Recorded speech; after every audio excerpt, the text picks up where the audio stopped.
Colourful life, smart ವೀಕ್ಷಕರೇ. ತುಲಾ ರಾಶಿಯವರು life ಅಲ್ಲಿ ಲಕ್ಸುರಿಯಾಗಿ ಬದುಕಬೇಕು, ನಾನು ಹಿಂಗೆ ಇರಬೇಕು, ಈ ತರನೇ ಬದುಕಬೇಕು ಅಂತ ಒಂದು ನಿಯಮಗಳನ್ನ ಅಚ್ಚುಕಟ್ಟುಗಳನ್ನ ಹಾಕಿ ಬದುಕುವಂತಹ ಒಂದು ರಾಶಿಯಾಗಿರುತ್ತೆ. ನಮಸ್ಕಾರ ವೀಕ್ಷಕರೇ, ಇವತ್ತು ಪ್ರಮುಖವಾಗಿ 12 ರಾಶಿಗಳಲ್ಲಿ ತುಲಾ ರಾಶಿ. ಆ ತುಲಾ ರಾಶಿಯ ಜನರ ಗುಣಲಕ್ಷಣಗಳು ಹೇಗಿರುತ್ತೆ? ಪ್ರತಿಯೊಬ್ಬರು ಕೂಡ ಅನ್ಕೊಂಡಿರ್ತಾರೆ, ನನ್ಗೆ ಯಾಕೆ ಯಾವ ಕೆಲಸನೂ ಆಗ್ತಾ ಇಲ್ಲ, ಏನಾಗ್ತಾ ಇದೆ, ನನ್ನ ರಾಶಿನೇ ಹೀಗ ಅಥವಾ ನಾನು ಹೀಗ ಅಂತ ಯೋಚನೆ ಮಾಡ್ತಾ ಇರ್ತಾರೆ. ಅದರಲ್ಲಿ ಪ್ರಮುಖವಾಗಿ ಅವರ ರಾಶಿಯಲ್ಲಿರುವಂತಹ ಜನರ ಗುಣಲಕ್ಷಣಗಳು ಹೇಗಿರುತ್ತೆ, ಅವರ ಸ್ವಭಾವ ಹೇಗಿರುತ್ತೆ ಅಂತ ಇವತ್ತು ತಿಳಿಸ್ಕೊಡೋದಕ್ಕೆ ನಮ್ಮ ಜೊತೆ ಬ್ರಾಹ್ಮಣಿ ಅಂಜಲಿ ಅವರು ಕೂಡ ಇದ್ದಾರೆ. ಮೇಡಮ್ ನಮಸ್ತೆ. ನಮಸ್ಕಾರ ಮೇಡಮ್, ಪ್ರಮುಖವಾಗಿ ತುಲಾ ರಾಶಿಯವರ ಬಗ್ಗೆ, ಅವರ ಗುಣಲಕ್ಷಣಗಳು ಹೇಗೆ, ಅವರ ಸ್ವಭಾವ ಹೇಗೆ, ಅದನ್ನ ಇವತ್ತು ನಮ್ಮ ವೀಕ್ಷಕರಿಗೆ ತಿಳಿಸ್ಕೊಡಿ. ಖಂಡಿತ. ತುಲಾ ರಾಶಿಯವರ ಒಂದು ಗುಣ ಸ್ವಭಾವ ಯಾವ ರೀತಿ ಇದೆ ಅಂತ ನೋಡ್ತಾ ಹೋಗೋಣ. ಪ್ರತಿಯೊಂದು ರಾಶಿಗಳ ಕ್ಯಾರೆಕ್ಟರ್ಸ್ ಡಿಫ್ರೆಂಟ್ ಆಗಿ ಇರುತ್ತೆ ವೀಕ್ಷಕರೇ. ಯಾಕೆಂದ್ರೆ ಒಂದು ರಾಶಿಯಲ್ಲಿ ಇದ್ದಂತಹ ಗುಣನಡತೆಗಳು ಇನ್ನೊಂದು ರಾಶಿಯಲ್ಲಿ ಇರೋದಿಲ್ಲ. ಹಂಗಾಗಿ 12 ರಾಶಿಗಳಲ್ಲೂ ಬರುವಂತಹ ಒಂದು ನಡತೆಗಳಿದೆಯಲ್ಲ, ಅವರ ಗುಣ ಸ್ವಭಾವಗಳಿದೆಯಲ್ಲ, ಒಂದಕ್ಕಿಂತ ಒಂದು ಡಿಫ್ರೆಂಟ್ ಆಗಿರುತ್ತೆ. ಮೇಷ ರಾಶಿಯಲ್ಲಿ ಇದ್ದಂತಹ ಗುಣ ಸ್ವಭಾವ ವೃಷಭ ರಾಶಿಯಲ್ಲಿ ಇರಲ್ಲ, ವೃಷಭ ರಾಶಿಯಲ್ಲಿ ಇದ್ದಂತಹ ಗುಣ ಸ್ವಭಾವ ಮಿಥುನ ರಾಶಿಯಲ್ಲಿ ಇರಲ್ಲ. ಆ ಸಂಬಂಧಕ್ಕೆ ತಕ್ಕಂತೆ ಆ ಒಂದು ರಾಶಿಯವರಿಗೆ ಅದಕ್ಕೆ ಆದಂತಹ ಒಂದು ಸಿಂಬಲ್ ಅನ್ನ ಕೊಟ್ಟಿದ್ದಾರೆ. ನೋಡಿ, 12 ರಾಶಿಗಳಲ್ಲೂ 12 ವ್ಯಕ್ತಿತ್ವಗಳಿದೆಯಲ್ಲ, ಆ 12 ವ್ಯಕ್ತಿತ್ವಗಳು ತುಂಬಾ ಡಿಫ್ರೆಂಟ್ ಆಗಿರುತ್ತೆ ವೀಕ್ಷಕರೇ. ಯಾಕೆ ಅಂತ ಅಂದ್ರೆ ಒಂದೊಂದು ರಾಶಿಯ ಒಂದು ಚಿಹ್ನೆನೂ ಕೂಡ ವಿಭಿನ್ನವಾಗಿ ಇರೋದ್ರಿಂದ ಅವರವರ ಒಂದು ಗುಣ ಮತ್ತೆ ನಡತೆ ಲಕ್ಷಣಗಳಲ್ಲೂ ಕೂಡ ನಾವು ವಿಭಿನ್ನತೆಯನ್ನ ನೋಡ್ತಾ ಹೋಗ್ಬೋದು.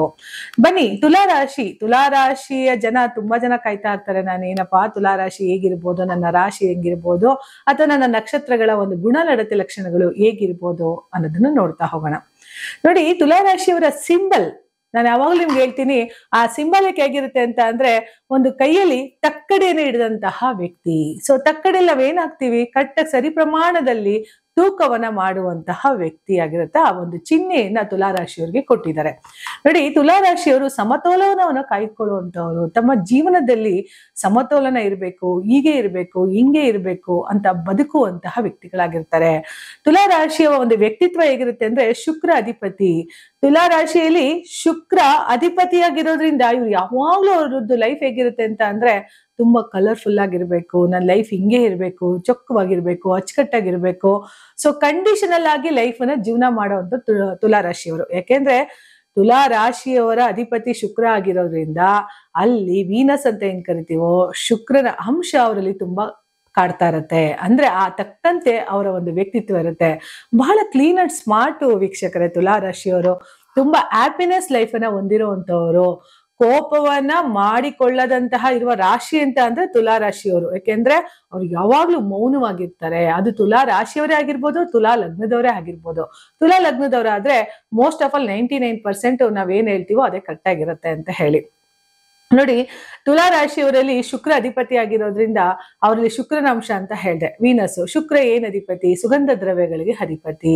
ಕಲರ್ಫುಲ್ ಲೈಫು, ಅಚ್ಚುಕಟ್ಟಾದಂತಹ ಲೈಫು, ಜೊತೆಗೆ ಬಣ್ಣ ಬಣ್ಣದ ಒಂದು ವಸ್ತುಗಳಿಂದ ಕೂಡಿರುವಂತದ್ದು, ಜೀವನ ಹೀಗೆ ಇರಬೇಕು ಅಂತ ಎಕ್ಸ್ಪೆಕ್ಟೇಷನ್ ಮಾಡಿದಂತಹ ವ್ಯಕ್ತಿಗಳು. ನೋಡಿ, ತುಲಾ ರಾಶಿಯವರಿಗೆ ಒಂದು ಏನು ಅಂತ ಅಂದ್ರೆ ಅವ್ರ ಸ್ವಭಾವ ನಿಮ್ಗೆ ಹೇಳ್ದೆ, ಕೋಪವನ್ನ ಮಾಡಿಕೊಳ್ಳದೆ ಇರುವಂತಹ, ಮೌನಕ್ಕೆ ಹೆಚ್ಚು ಶರಣಾಗುವಂತಹ ಒಂದು ರಾಶಿ ಅಂದ್ರೆ ತುಲಾ ರಾಶಿ. ಹಾಗಂತ ಅವ್ರಿಗೆ ಕೋಪ ಬರಲ್ಲ ಅನ್ಕೊಂಬಿಡಿ ವೀಕ್ಷಕರೇ, ಖಂಡಿತ ಕೋಪ ಬರುತ್ತೆ. ಆದ್ರೆ ಅವ್ರಿಗೆ ಕೆಣಕಿ ಬದುಕೋದಿಕ್ಕಾಗಲ್ಲ. ಅವ್ರು ಎಷ್ಟು ತಾಳ್ಮೆ ಆಗಿರ್ತಾರೋ ಆ ಒಂದು ತಾಳ್ಮೆಯ ಕಟ್ಟೆ ಒಡೆಯುವ ಮಟ್ಟದಲ್ಲಿ ನಾವು ಅವ್ರ ಜೊತೆ ಸಹಕರಿಸಬಾರ್ದು. ಯಾಕೆಂದ್ರೆ ಆ ಮಟ್ಟಿಗೆ ಅವ್ರನ್ನ ನಾವು ಬೇಸರ ಮಾಡಬಾರ್ದು. ನೋಡಿ, ತುಲಾ ರಾಶಿಯವರಲ್ಲಿ ನಾನು ಹೇಳಿದೆ ಸಮತೋಲನ ಕಾಪಾಡಿಕೊಳ್ಳುವಂತಹ ರಾಶಿ, ಪ್ರೀತಿಯಿಂದ ನಡೆದುಕೊಳ್ಳುವಂತಹ ರಾಶಿ, ಯಾರಿಗೆ ಆಗ್ಲಿ ಪ್ರೀತಿನ ಹಂಚಿ ಹೋಗುವಂತಹ ರಾಶಿ ಅಂದ್ರೆ ತುಲಾ ರಾಶಿಯವರು. ಅಂದ್ರೆ ಪ್ರೀತಿಸಿ ಮತ್ತೊಬ್ಬರಿಗೆ ಪ್ರೀತಿಯನ್ನ ಹಂಚುವಂತಹ ರಾಶಿ ಏನಾರ ಇದ್ರೆ ಅದು ತುಲಾ ರಾಶಿ. ತುಲಾ ರಾಶಿಯವರಿಗೆ ಸಣ್ಣ ಮಕ್ಕಳಿಂದ ಹಿಡಿದು ವಯೋವೃದ್ಧದವರೆಗೂ ಕೂಡ ಪ್ರೀತಿಯನ್ನ ಹಂಚುತ್ತಾ ಹೋಗ್ತಾರೆ ತುಲಾ ರಾಶಿಯವರಿಗೆ. ನೋಡಿ, ಈ ತುಲಾ ರಾಶಿಯವರಿಗೆ ಒಂದೇ ಒಂದು ಅವರಿಗೆ ತಾರತಮ್ಯ ಇರಲ್ಲ ವೀಕ್ಷಕರೇ. ಆ ತಾರತಮ್ಯದಲ್ಲಿ ತಾರತಮ್ಯ ಮಾಡದೆ ಬದುಕುತ್ತಿರುವ ರಾಶಿ ಅಂದ್ರೆ ಅದು ತುಲಾ ರಾಶಿಯವರಿಗೆ.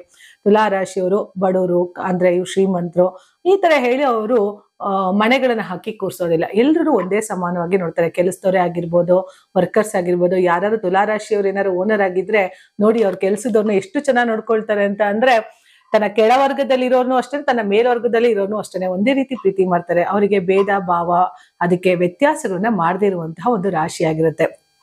ನೋಡಿ, ತುಲಾ ರಾಶಿಯವರಿಗೆ ಇನ್ನೊಂದು ಗುಣಾಭಿಪ್ರಾಯ ಏನ್ ಚೆನ್ನಾಗಿದೆ ಅಂತ ಅಂದ್ರೆ, ನಾನು ಅವರಲ್ಲಿ ಯಾವಾಗ್ಲೂ ಹೇಳ್ದೆ, ತುಂಬಾ ಅಚ್ಚುಕಟ್ಟಾದ, ತುಂಬಾ ಲೈಫಲ್ಲಿ ಲಕ್ಸುರಿಯಾಗಿ ಬದುಕ್ಬೇಕು, ನಾನು ಹಿಂಗೆ ಇರ್ಬೇಕು, ಈ ತರನೇ ಬದುಕ್ಬೇಕು ಅಂತ ಒಂದು ನಿಯಮಗಳನ್ನ ಅಚ್ಚುಕಟ್ಟುಗಳನ್ನ ಹಾಕಿ ಬದುಕುವಂತಹ ಒಂದು ರಾಶಿಯಾಗಿರುತ್ತೆ. ನೋಡಿ, ಯಾರು ಲೈಫಲ್ಲಿ ಕ್ಯಾಲ್ಕುಲೇಟ್ ಮಾಡಿ ಬದುಕ್ತಾರಲ್ಲ, ನಾನು ಹಿಂಗೆ ಬದುಕ್ಬೇಕು, ನನ್ನ ಜೀವನ ಹಿಂಗೆ ಇರ್ಬೇಕು, ಈ ರೀತಿನೇ ಹೋಗ್ಬೇಕು ಅನ್ನೋದನ್ನ ಬಹಳ ಒಂದು ಈ ಒಂದು ಪೆನ್ನು ಪೇಪರ್ ಹಿಡಿದು ಹೇಗೆ ನಮ್ಮ ದಿನಚರಿಗಳನ್ನ ಬರಿತಾ ಹೋಗ್ತೀವಲ್ಲ, ಆ ರೀತಿ ಒಂದು ವ್ಯಕ್ತಿತ್ವ ಇರುವಂತಹ ತುಲಾರಾಶಿಯವರು. ತುಲಾರಾಶಿಯವರು ತುಂಬಾ ಪ್ರೀತಿ ಮಾಡ್ತಾರೆ. ಜೊತೆಗೆ ಎಕ್ಸ್ಪ್ರೆಷನ್ ಸ್ವಭಾವದವರು, ಅಂದ್ರೆ ಏನೇ ಹೇಳ್ಕೊಡ್ಬೇಕು ಅಂತಂದ್ರೆ ಅದು ಸ್ವಲ್ಪ ಇಂಡೈರೆಕ್ಟ್ ಆಗಿ ಪುಷ್ ಮಾಡೋದವ್ರು. ಅಂದ್ರೆ ಡೈರೆಕ್ಟ್ ಆಗಿ ಯಾವ್ದನ್ನು ವೃಷಭ ರಾಶಿಯವರ ಡೈರೆಕ್ಟ್ ಆಗಿ ಅಪ್ರೋಚ್ ಮಾಡೋದು, ತುಲಾರಾಶಿಯವರು ಸ್ವಲ್ಪ ಇಂಡೈರೆಕ್ಟ್ ಆಗಿ ಅಪ್ರೋಚಿಂಗ್ ಗುಣಗಳಿರುತ್ತೆ. ಆದ್ರೆ ತುಲಾರಾಶಿಯವರಿಗೆ ಒಂದು ವೀಕ್ನೆಸ್ ಇದೆ ವೀಕ್ಷಕರೇ, ಏನ್ ಗೊತ್ತಾ, ಅವ್ರು ಯಾರನ್ನ ಪ್ರೀತಿ ಮಾಡ್ತಾರೋ ಅವರಿಗೆ ಮೋಸ ಮಾಡ್ತಾರೆ. ಅದರಲ್ಲೂ ಅತಿ ಹೆಚ್ಚಾಗಿ ಅವರ ಕುಟುಂಬದಲ್ಲಿ ಅವರಿಗೆ ತುಂಬಾ ಮೋಸ ಮಾಡ್ತಾರೆ ವೀಕ್ಷಕರೇ. ನೋಡಿ, ನೋಡ್ಕೊಳ್ತಾ ಹೋಗ್ಬೋದು ನೀವು. ತುಲಾರಾಶಿಯವರು ನಿಮ್ಮ ಒಂದು ಅಣ್ಣ ತಮ್ಮ ಅಕ್ಕ ತಂಗಿ ಯಾರು ಇರ್ತಾರಲ್ಲ, ಅವರೆಲ್ಲ ನೀವು ಸ್ನೇಹಿತರೇ ಇರ್ಬೋದು, ಎಷ್ಟು ಪ್ರೀತಿ ಮಾಡ್ತೀರಾ, ಎಷ್ಟೆಲ್ಲ ಒಳ್ಳೇದ್ ಮಾಡಿರ್ತೀರಾ, ಅವರೇ ನಿಮಗೆ ಕೆಟ್ಟದನ್ನ ಮಾಡೋಗಿರ್ತಾರೆ. ಯಾಕೆಂದ್ರೆ ನಿಮಗೆ ಯಾವುದೇ ತಾರತಮ್ಯಗಳಿಲ್ಲದೆ ಪ್ರೀತಿಸುವಂತಹ ಒಂದು ಶಕ್ತಿ ತುಲಾರಾಶಿಯವ್ರಿಗೆ ಇರೋದ್ರಿಂದ ಈ ಒಳ್ಳೇದು ಕೆಟ್ಟದು ವಿಚಾರಗಳು ಗೊತ್ತಿದ್ರು ಕೂಡ ಎಲ್ಲರನ್ನೂ ಪ್ರೀತಿ ಮಾಡೋ ಮನೋಭಾವ ಆಗಿರೋದ್ರಿಂದ ಇವರಿಗೆ ಮೋಸ ಮಾಡೋದು ತುಂಬಾ ಜಾಸ್ತಿ. ತುಲಾರಾಶಿಯವರಿಗೆ ಬಹಳಷ್ಟು ಬೇಗ ಮೋಸ ಮಾಡೋ ಸಿಕ್ಬಿಡ್ತಾರೆ. ಅದರಿಂದ ತುಂಬಾ ಅಂದ್ರೆ ನೋವಿಗೆ ಒಳಗಾಗ್ತೀರಿ, ತುಂಬಾ ಪೇನ್ಫುಲ್ ಆಗಿ ಲೈಫ್ ಇದಾಗತ್ತೆ. ನಾ ಪ್ರೀತಿಸ್ತವ್ರೆ ಮೋಸ ಮಾಡ್ಬಿಟ್ಟು, ಅಥವಾ ನೀವು ಯಾರು ನಂಬಿರ್ತೀರೋ ಅವರೇ ನಿಮ್ಗೆ ಮೋಸ ಮಾಡ್ತಾರೆ.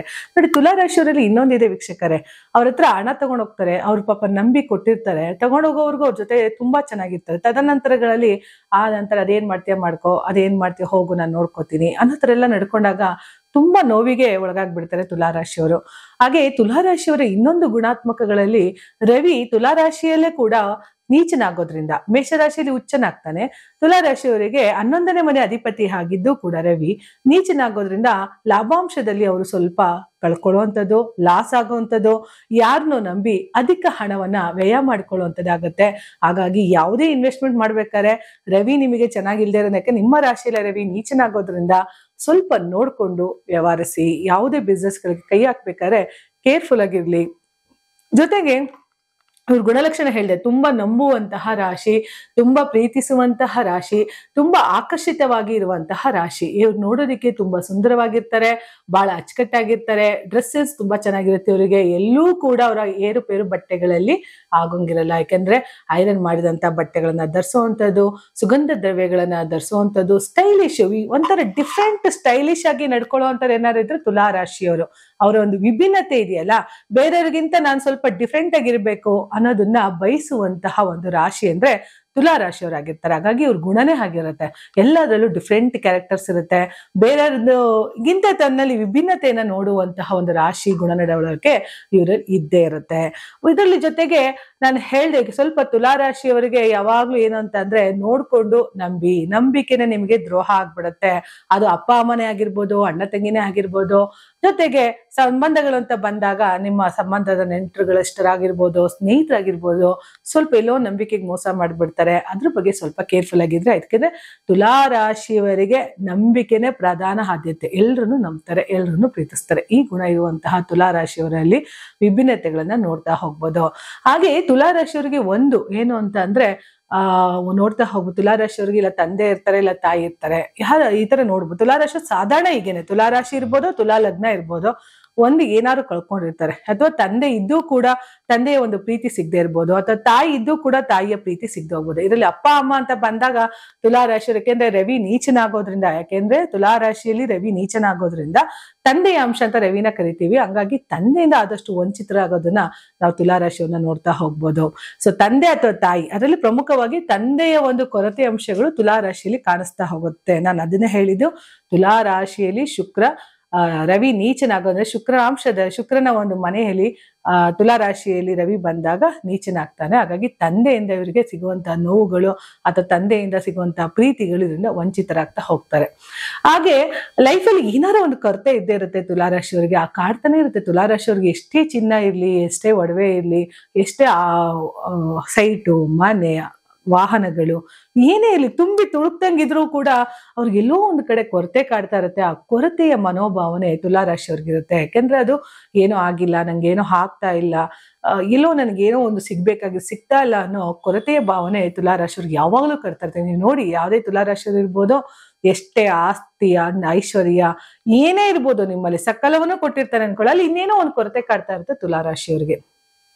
ಸೊ ಕೆಲವರು ತುಲಾರಾಶಿ ನನ್ನ ನಡವಳಿಕೆಗಳು, ನನ್ನ ಸ್ವಭಾವಗಳು ಏನಿದೆ ಅನ್ನೋದನ್ನ ಈ ಒಂದು ರಿಲ್ಯಾಕ್ಸ್ ಸ್ಟುಡಿಯೋ ಕನ್ನಡದಲ್ಲಿ ನೋಡಿದಿರಿ. ನಿಮ್ಮ ಅನಿಸಿಕೆ ಏನಿದೆ ಅನ್ನೋದನ್ನ ದಯವಿಟ್ಟು ಕಾಮೆಂಟ್ ಅಲ್ಲಿ ಮಾಡಿ ತಿಳಿಸಿ ವೀಕ್ಷಕರೇ. ಧನ್ಯವಾದಗಳು.